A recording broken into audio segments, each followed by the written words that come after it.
Hey everyone, doing something a little bit different in this video. I'm outside because it's actually kind of nice out, and I just wanted to have a real kind of casual discussion about something I've been thinking about for a while, at least the past couple months, and I'm calling it the productivity maturity model. Um, if you're not familiar with maturity models, they're basically kind of scales that are used to rate businesses. Um, the one that I'm familiar with is CMMI. I forget exactly what it stands for, but basically it's how good your processes are, and how reactive you are to things. Are you reactive? Are you proactive? Do you measure them? That sort of thing. And I think that's kind of a good analogy for what I want to talk about in terms of productivity. And specifically, this is how your company is measuring productivity. Um, as with all good maturity models, this has 5 levels.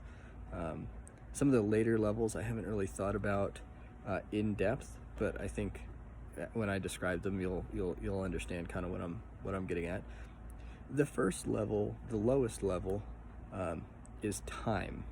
And what I mean by that is if your productivity is measured by the number of hours that you put in, or the number of minutes, or however.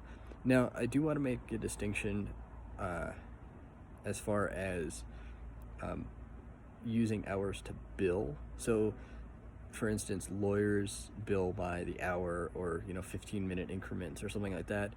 And that's totally fine. That's not what I'm talking about. I'm not talking about, are you billing based on the time that you've put into something. I'm talking about, are you expected to be sitting at your desk for 8 hours a day, 40 hours a week, that sort of thing.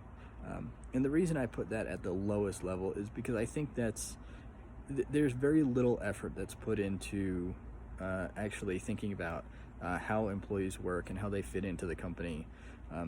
You can anyone, it doesn't matter how good a manager you are, you can track someone's time and say, are you sitting at your desk, hands on the keyboard, whatever, for 40 hours a week. That's not too much of a stretch. So that's kind of the bare minimum. That's the baseline. But I think we can improve on that. And so the second level is output. And what I mean by that is how much stuff are you producing? How many things are you producing? So in the case of like a UPS driver, how many packages are you delivering? In the case of manufacturing, how many widgets can you churn out? And I think that's slightly better than time, because someone who's really skilled, really efficient, can churn out say 300 widgets in the same amount of time as someone else can churn out 200 widgets. Or they can even churn out 300 widgets of hopefully still high quality in less time than it takes someone else, and they should get some of their week back. I don't see anything wrong with that. Some people might say, yeah, but they're not working 40 hours a week, and I would counter that with, yeah, but what are you really paying them for? Are you paying them to be working 40 hours a week, or are you paying them for a specific output level?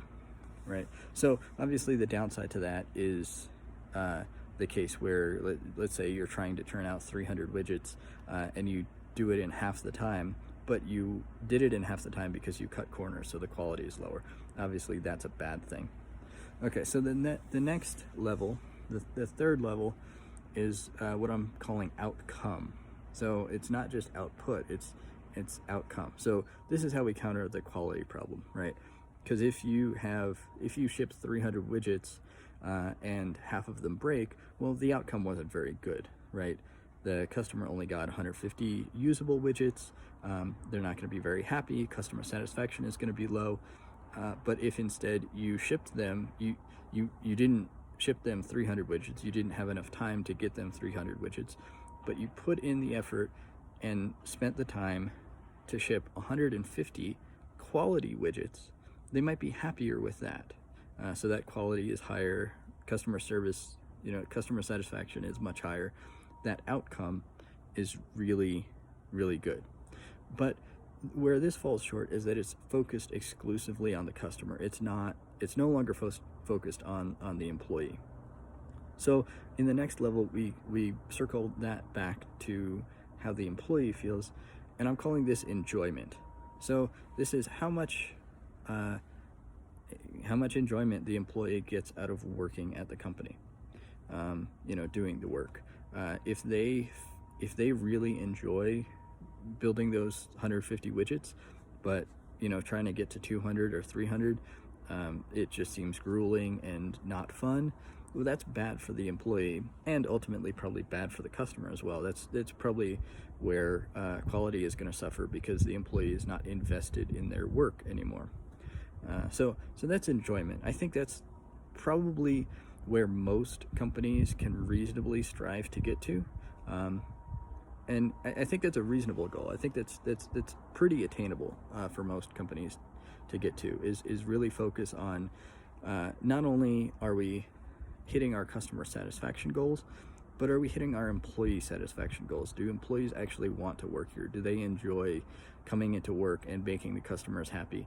Because as many people have said, take care of your employees and make sure that they enjoy what they do, and they'll make sure that your customers get taken care of, right? You don't necessarily need to set customer satisfaction benchmarks for your employees to hit if your employees are satisfied with the job that they're doing and naturally want to strive to see their customers satisfied, because that directly impacts employee enjoyment and engagement as well.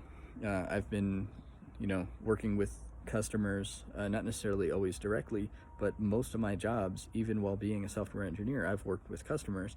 And the days that I come home and feel like I enjoyed my day at the office the most are definitely the ones where I would feel I was able to make a direct impact on customer satisfaction, and I was empowered to do that, and the companies trusted me to do what I knew was right for both the company and for the customer. And that's a great place to be. No complaints whatsoever about that. So I'm not even going to say where that falls short and go on to number 5. I'm just going to go on to number 5 and say I think we can still improve on the idea of enjoyment as an employee. And what I'm calling this is fulfillment. So I think there's a distinction to be made between simple enjoyment, which I feel like is something that you have to achieve day after day after day, and fulfillment, which is more of a continuous state of being. So I'm not entirely sure what this looks like, because I really haven't thought about it too much. I've thought about it a lot. I just haven't had that aha moment yet to know what fulfillment really looks like. And maybe you do. Maybe you work at a company where you go into work every day and you enjoy what you're doing all the time, and you've definitely hit that level of enjoyment to a certain point that you honestly feel that level of fulfillment, where work doesn't really feel like a job anymore. You just do it, and you enjoy it, obviously, but it's just kind of like a natural part of who you are. It's not a chore anymore, and the paycheck almost is a happy bonus on top of the level of fulfillment that you feel, that level of purpose in your life. I'd like to be able to get there someday. I think I'm definitely headed in that direction. I've worked for a lot of great companies that I definitely enjoyed working for. Some companies that maybe were lower on this productivity maturity model. But I think I've worked for a lot of great companies that I really liked working for, and in some cases really enjoyed working for. But I'm definitely looking for that fulfillment level, and I'm not sure I've quite gotten there yet. If I have, I just don't know it. But I think that's something that we should all be striving to get to, and that as business owners, managers, companies, boards, investors, we should all be looking to build those companies that give our employees that opportunity for fulfillment. And to a certain extent, we definitely have to ask our employees what that means, because it's going to be different for every single person. But I think I truly think this is attainable for at least exceptional companies. Everybody else can definitely achieve enjoyment for the employees, if they work hard at it and have the right people in management and train the right people in management and get the right culture going.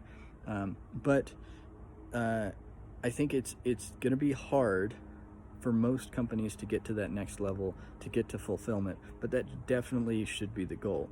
And there are many companies out there who I think are in really good shape to get to that next level. So I know this video is getting kind of long for something totally unscripted and something kind of off the cuff, but if you have any thoughts on this, or if you feel like you've hit that fulfillment level at a company, go ahead and leave a comment below. I'd be excited to hear that. And if you have other thoughts on, other shortcomings or benefits of some of the other levels, or if you think my levels are totally backward, if you think, billing by time, or rather measuring productivity by time, is at the top of the list, leave a comment below as to why you feel that way. I'd love to hear your opinions. I'd love to get a discussion going around this, and I think this can really be beneficial both to companies and to employees. So that's it for this video. Thank you for watching. Be sure to like, subscribe, share, click that notification bell to get notified when I have another video posted to the channel, and have a great day, weekend, and hope to see you in a future video. Later.